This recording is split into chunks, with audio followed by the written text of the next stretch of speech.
સનત કુમાર અને નારદજીની વચ્ચે સત્સંગ ચાલી રહ્યો છે. સનત કુમારોએ પ્રશ્ન કર્યો છે, કથમ બ્રહ્મન દીન મુખઃ કુતશ્ચિંતાતુરો ભવાન.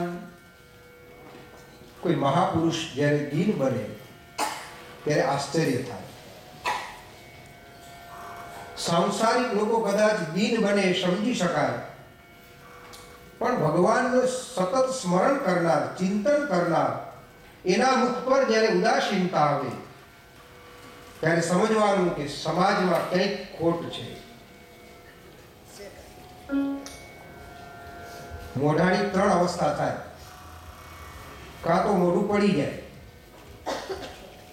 કાં મોઢું મલકાય અને કાં મોઢું ચડી જાય.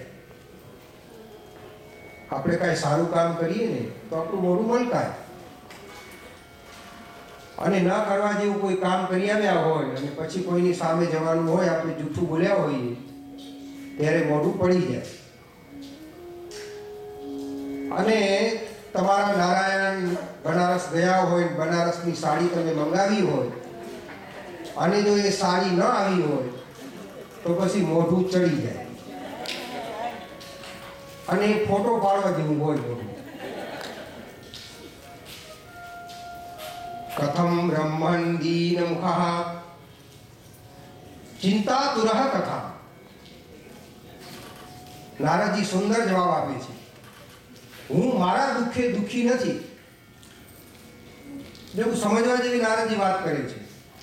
હું મારા દુઃખે દુઃખી નથી, સમાજના દુઃખે હું દુઃખી છું. અને આપણો માણસનો કેવો સ્વભાવ છે? પોતાના દુઃખે પણ દુઃખી નથી, પણ બીજાના સુખે દુઃખી છે. આ જગતમાં આજે સંસાર પોતાના દુઃખથી દુઃખી નહીં, પણ બીજાનું સુખ જોવે ને એમાં એ દુઃખી થાય. હવે એના માટે ઉપાય કયો? સત્સંગ કરો, સત્સંગ કરો, સત્સંગ કરો, સત્સંગ કરો,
સમજાવવું જોઈએ. બીજાના દુનિયામાં કેટલાય મચ્છરો ઉડે છે, એમાંથી આપણો એકાદ ભાઈ કદાચ ઉડતો હોય ને તો એને આશીર્વાદ આપો. એકાદ આપણો મિત્ર ઉડતો હોય અને એનો વિકાસ થતો હોય તો આપણે પ્રભુને પ્રાર્થના કરવી જોઈએ કે હજુ આનો 10 ગણો વિકાસ થાય. પણ જગત સહન નથી કરી શકતું. નારદજી સમાજના દુઃખે દુઃખી છે, પણ એટલા માટે નારદજી કહે છે કે મારું દુઃખ છે તે દુઃખનું વર્ણન કરે છે. સત્યમ નાસ્તિ તપસ્સૌચમ દયા દાનમ ન વિદ્યતે ઉદરમ હરિણો જીવાહ વરાતા કૂટભાષિણઃ. કળિયુગના લોકોનું વર્ણન છે. આજે લોકો કેવા છે? સત્ય નથી, જ્યાં જુઓ ત્યાં કેવળ જૂઠાણું ચાલે છે, અસત્યનો ખૂબ પ્રચાર થાય, સત્ય નાશ થી, તપ નથી, માણસ થોડું તપ કરવા તૈયાર નથી.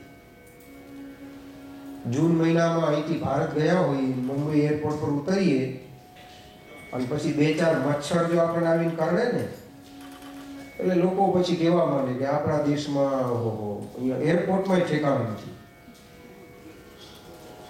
ગરમી લાગતી હોય એટલે હું કરતા હોય.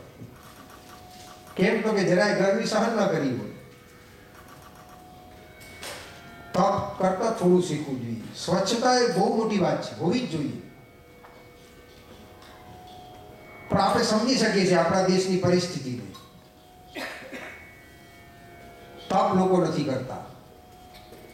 ક્યારેક થોડી ઠંડી સહન કરતા શીખવું, ક્યારેક ગરમી સહન કરતા શીખવું. આમ તો 3 પ્રકારના તપ છે: શરીરનું તપ, વાણીનું તપ અને માનસિક તપ. શરીરનું તપ કઠિન છે, તેનાથી વાણીનું તપ કઠિન છે.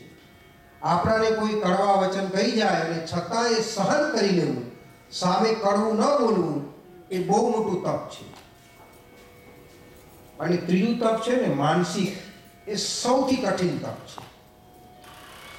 શનિવારનો દિવસ હોય, તમે કારમાં ગોઠવાઈ ગયા હો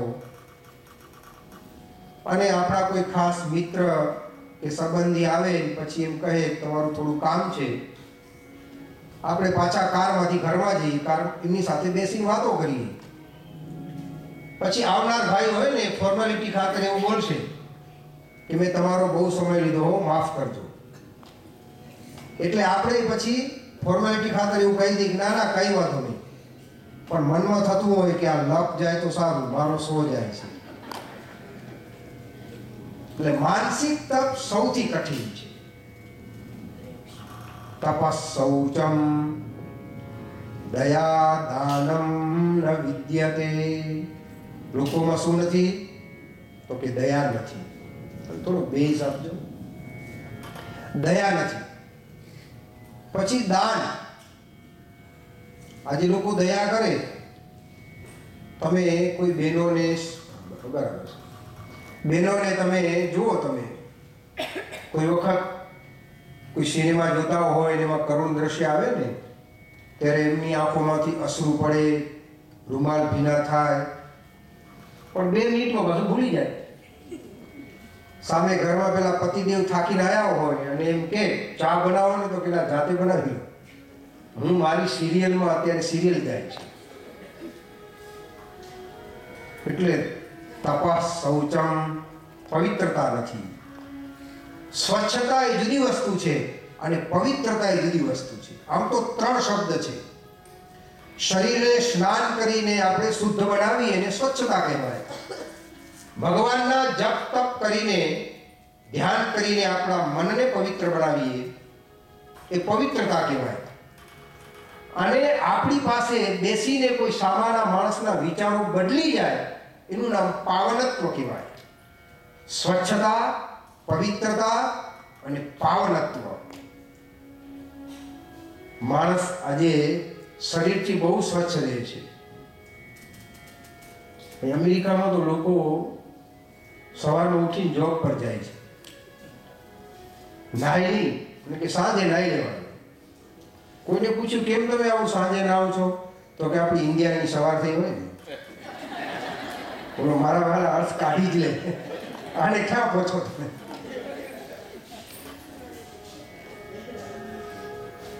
પવિત્રતા નથી. મનની પવિત્રતા નહીં, શારીરિક પવિત્રતા નહીં અને માનસિક પવિત્રતા નથી.